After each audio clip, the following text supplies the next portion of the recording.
Growing up, I always knew I was the second choice. My name is Emma, and from my earliest memories, I watched my parents shower my older brother Michael with endless attention and opportunities while I stood in the shadows. The difference in how they treated us wasn't subtle, it was as clear as day. I remember sitting at our kitchen table, doing homework alone, while Mom and Dad drove Michael to his latest singing competition or club meeting. He was 3 years older than me, and somehow that made him more deserving of everything. Every time his teachers mentioned even the slightest talent, my parents jumped at the chance to nurture it, spending money we didn't really have on lessons and equipment. Michael has such a beautiful voice, Mom would gush to anyone who would listen. He's going to be something special one day. Meanwhile, I learned early on not to ask for much. When I showed interest in art classes, Mom just smiled apologetically. Maybe next semester, honey. Michael's voice lessons are taking up the budget right now. The disparity became even more apparent during Michael's senior year of high school. I was 15 at the time, sitting quietly at dinner when my parents made their big announcement. "We've been saving up," Dad said proudly, "and we're going to send Michael to Preston College. It's one of the most prestigious schools in the state." Michael's eyes lit up. "Really? That's amazing." "And that's not all," Mom added. "You can stay in our apartment near the campus. No rent, of course. We want you to focus on your studies." I pushed my peas around my plate, trying to hide my disappointment. Not that anyone was looking at me anyway. They were all focused on Michael's beaming face as he talked about his future plans. That night, lying in bed, I did the math. If they were spending this much on Michael's education and giving him a free apartment, there was no way they'd have anything left for my college fund. The realization hit me hard, but instead of crying, I started planning.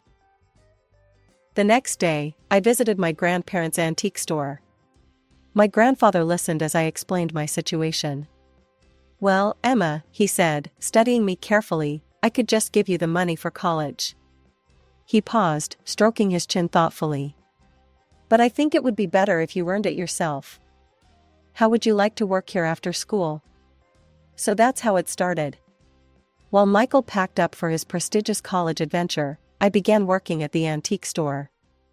Every afternoon after school, I'd help catalog items, assist customers, and learn the business from my grandfather. My grandmother would bring me snacks and tell me stories about the vintage pieces we sold. My parents' reaction to my initiative was telling. When I told them about my job and my plans to save for college, they seemed relieved, almost grateful that I'd solved my own problem. 3 years of working at my grandparents' antique store flew by. Every afternoon spent dusting old furniture and organizing vintage jewelry had paid off. I'd saved enough money for college. When I graduated high school, there wasn't much fanfare, just a quiet dinner at home. But I didn't mind, I was proud of what I'd accomplished on my own. I enrolled in the local state college, choosing a practical business program that wouldn't drain my savings. The tuition was reasonable, and I even had some money left over. Living at home and taking the bus to campus wasn't glamorous, but it made financial sense. "Mom, Dad," I broached the subject one evening, "I've been thinking about getting a used car. It would make getting to classes easier." Dad barely looked up from his phone. "Sorry, Emma.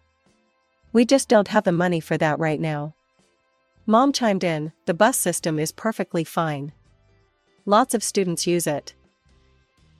I bit my tongue, remembering how they'd helped Michael get his license and even contributed to his first car.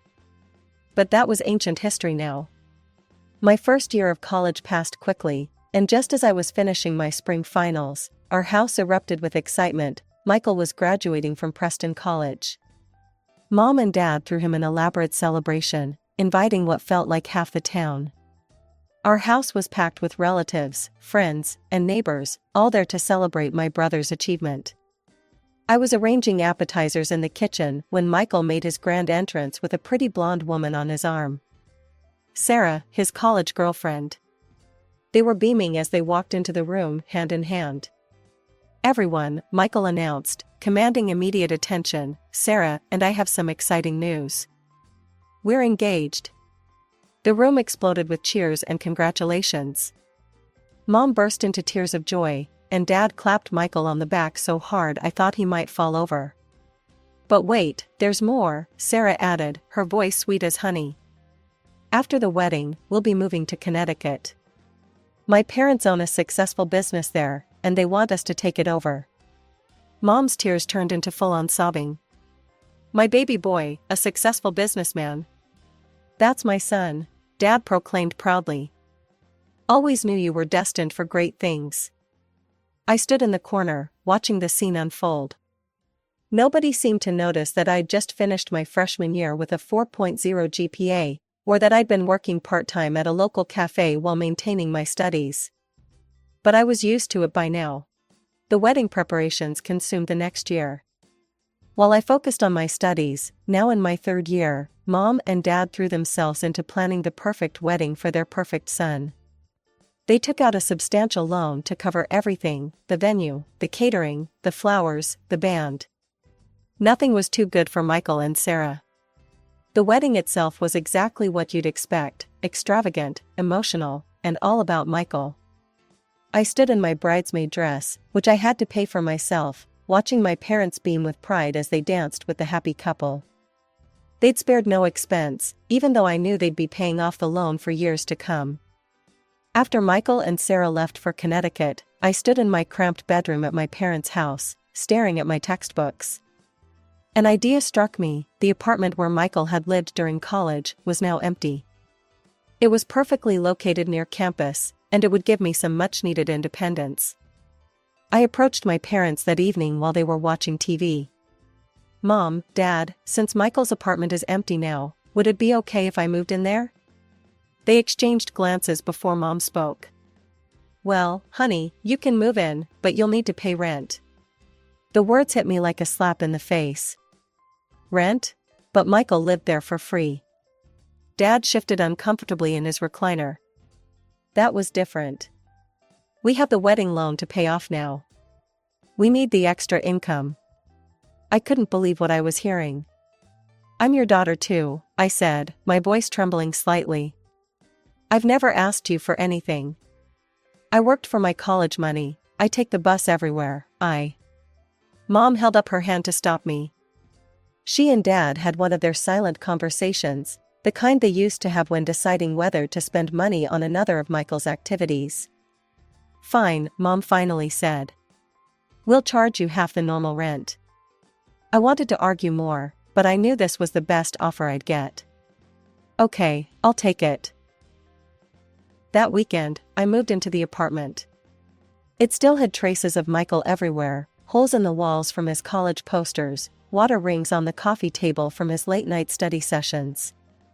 I took extra shifts at the cafe to cover the rent, often working until closing time. Between classes, studying, and work, I barely had time to sleep. My final year of college passed in a blur of textbooks, coffee shop aprons, and midnight study sessions. Before I knew it, graduation day arrived. While my classmates' families planned parties and celebrations, my parents opted for a quiet dinner at home. They only invited my grandparents, no extended family, no friends, no elaborate catering like Michael's graduation. We sat around the dining room table, eating the lasagna I'd made myself. Grandma reached across the table and squeezed my hand. Emma, dear, we're so proud of you, she said warmly. Graduating with highest honors while working part-time, that's quite an achievement. Before I could respond, Mom's phone buzzed. Her face lit up as she read the message. Oh, speaking of achievements, she interrupted, Michael just texted. The business is doing wonderfully. He says they're expanding into 2 new locations. I watched as my graduation dinner turned into a celebration of Michael's success in Connecticut. My grandparents exchanged knowing looks, and Grandpa squeezed my shoulder supportively. My hard work in college paid off sooner than I expected. Within 2 weeks of graduation, I landed a position at Anderson & Mitchell, one of the most prestigious firms in the city. The starting salary was better than I dared hope for, and I was thrilled to finally be starting my career. That excitement lasted exactly 3 days, until my parents found out about my salary. Emma, Mom said during one of her unexpected visits to the apartment, now that you're making good money, you should start paying the full rent amount. I stared at her, wondering if I'd heard correctly. But we agreed on half.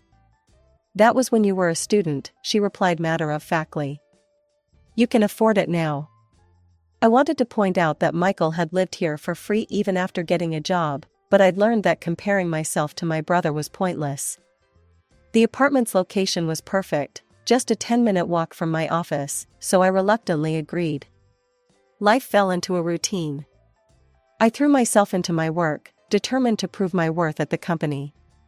Every month, like clockwork, Mom would call. Emma, dear, just reminding you about the rent. It's due on Friday. We're counting on that money. 3 years passed this way. I earned a significant promotion and raise, but I kept that information to myself. I'd learned my lesson. Any hint of financial success would just lead to more demands from my parents. Through their occasional updates, I heard that Michael and Sarah had a baby boy. I'd seen pictures on social media, but hadn't visited.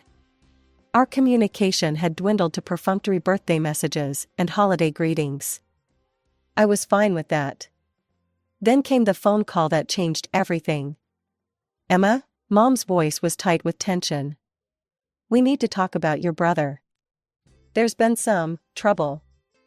The business, well, it's gone bankrupt. He had a terrible fight with Sarah's parents. They're furious about how he managed things. They're not speaking anymore.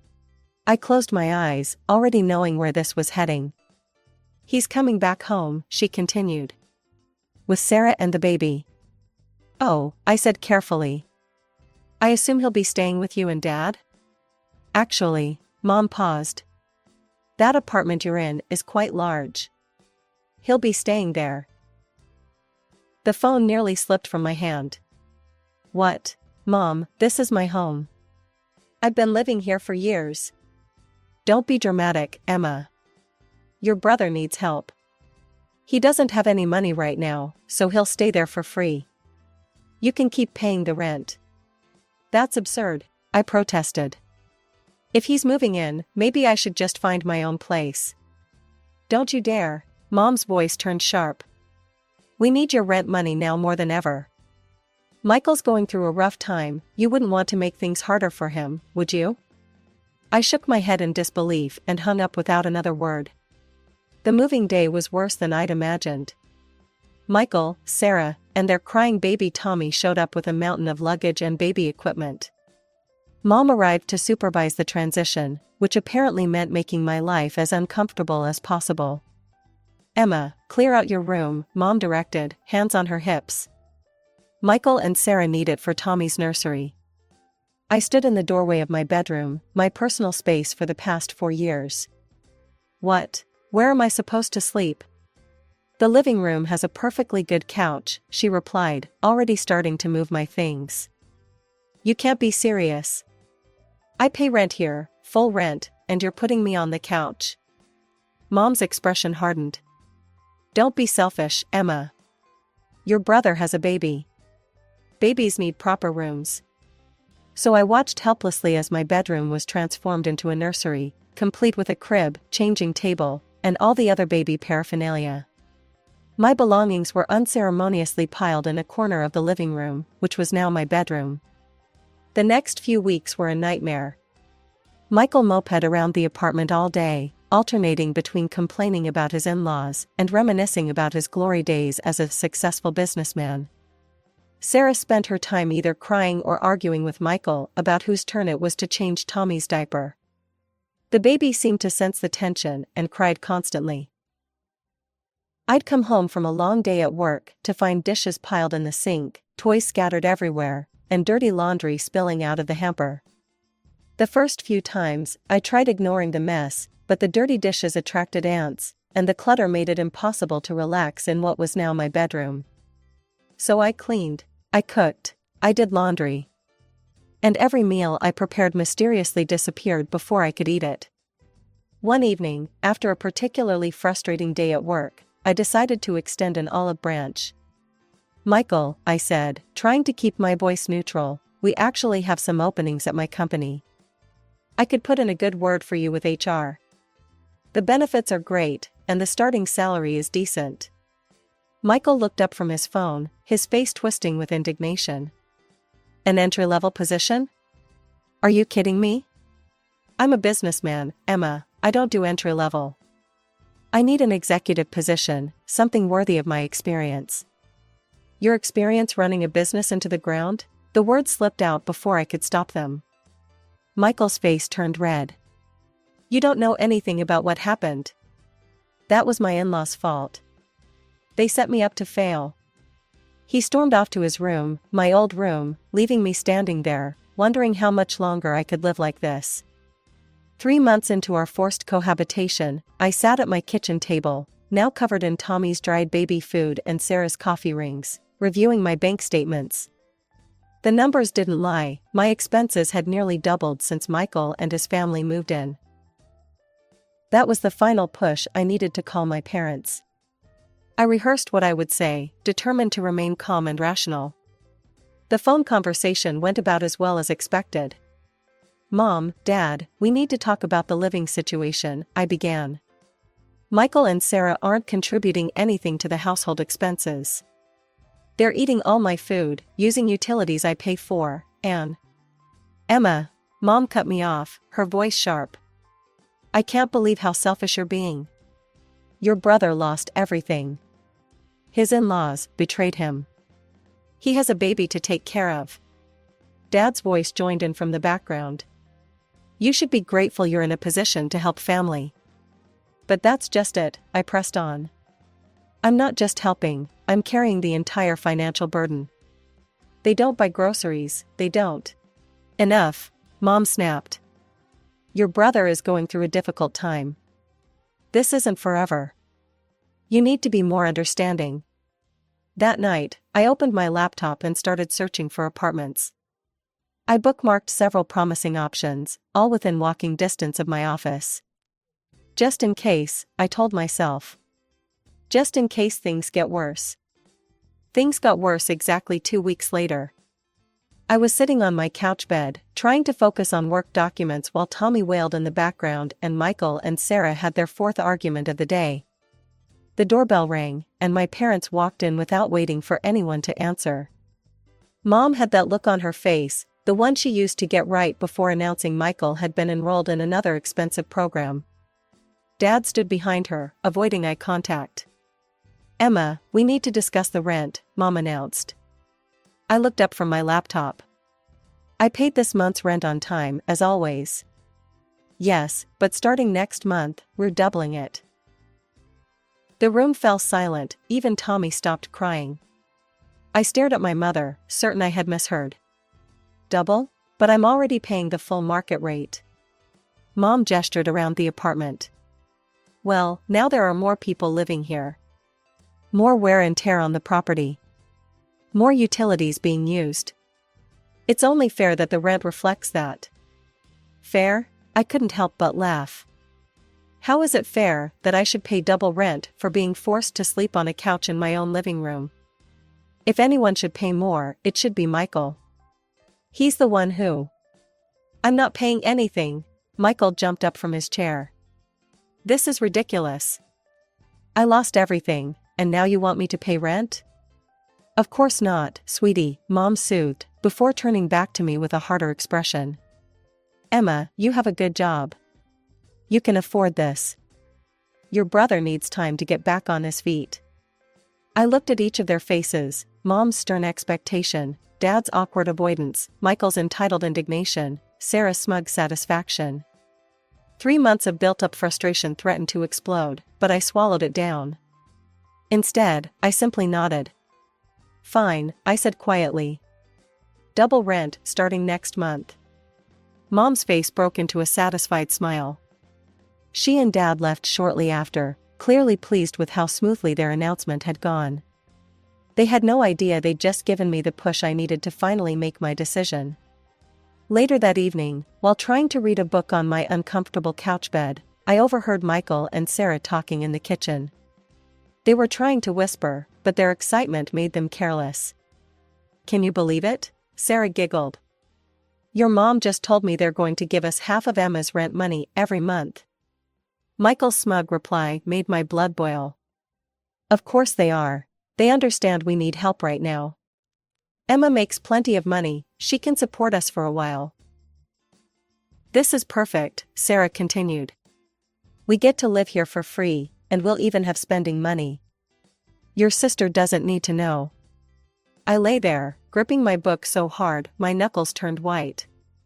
All this time, I'd thought my parents were just being unfair, but this was a calculated scheme. They weren't just enabling Michael, they were actively planning to use me to fund his laziness. I grabbed my laptop and pulled up the apartment listings I'd bookmarked. One caught my eye, a modern one-bedroom in a quiet building, actually closer to my office than the current apartment. The rent was exactly what I'd been paying before the proposed increase. I called the number immediately, trying to keep my voice down. Hi, I'm interested in the apartment on Cedar Street. Yes, I could come see it right now if that's possible. Perfect, I'll be there in 15 minutes. The apartment was everything I hoped for, clean, quiet, and Michael-free. I signed the lease on the spot and paid the security deposit with my emergency savings. Back at the apartment, I waited until everyone was asleep before quietly packing my essential belongings into 2 large suitcases. I left my furniture, it wasn't worth the hassle, and I could buy new pieces that didn't have memories of this mess attached to them. The next morning, I wheeled my suitcases to the door while Michael sat at the kitchen table, scrolling through job listings he had no intention of applying to. Going somewhere? He asked, barely looking up. Month-long business trip, I lied smoothly. Big project in our Cincinnati office. He just grunted, already uninterested. I moved into my new apartment that evening, ordering takeout and sitting on the floor of my empty living room. The silence was beautiful. No crying baby, no arguing couple, no guilt-tripping parents. Just peace. For the next month, I lived quietly in my new home. I bought a comfortable bed, a cozy couch that wasn't a bed, and kitchen supplies that only I would use. I cooked meals that stayed in my refrigerator until I ate them. I slept through the night without being awakened by Tommy's crying. Then, right on schedule, my phone rang with my mother's number. Emma, she snapped without preamble, why haven't you sent the full rent payment? We agreed on double, remember? I couldn't help but laugh. Actually, Mom, I know all about your little arrangement with Michael and Sarah. Were you planning to tell me that half my rent money was going straight into their pockets? That's none of your business. Your brother needs. No, Mom, I interrupted, still chuckling. What my brother needs is to grow up and take responsibility for once in his life. I've moved out, found my own place. The apartment is all yours and Michael's now. You what? She screeched. You can't do this. We need that rent money.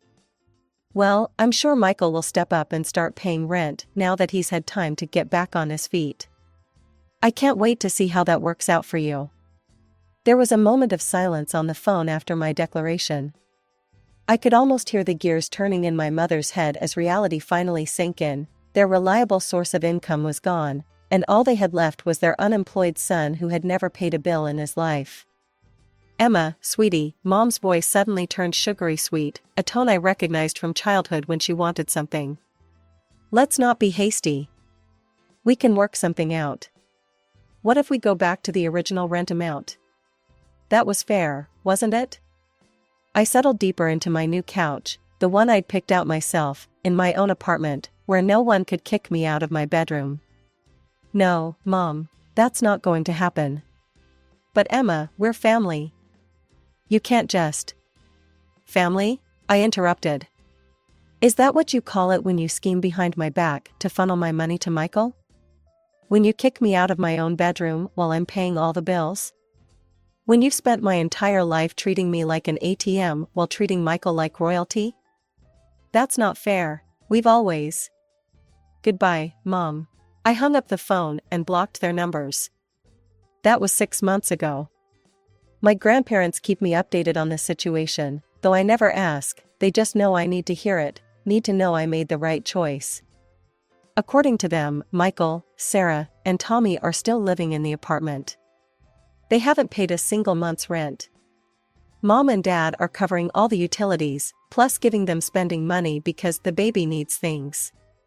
My brother still hasn't found a job. Apparently, there just aren't enough executive positions available for failed businessmen with a track record of bankruptcy. My new life is peaceful. I got another promotion at work, bought myself a car, and started taking evening classes for my MBA. My apartment is always clean, my food stays in my fridge until I want to eat it, and I sleep in my own bed every night. The other day, I ran into Sarah's cousin at the grocery store. She told me they're expecting another baby.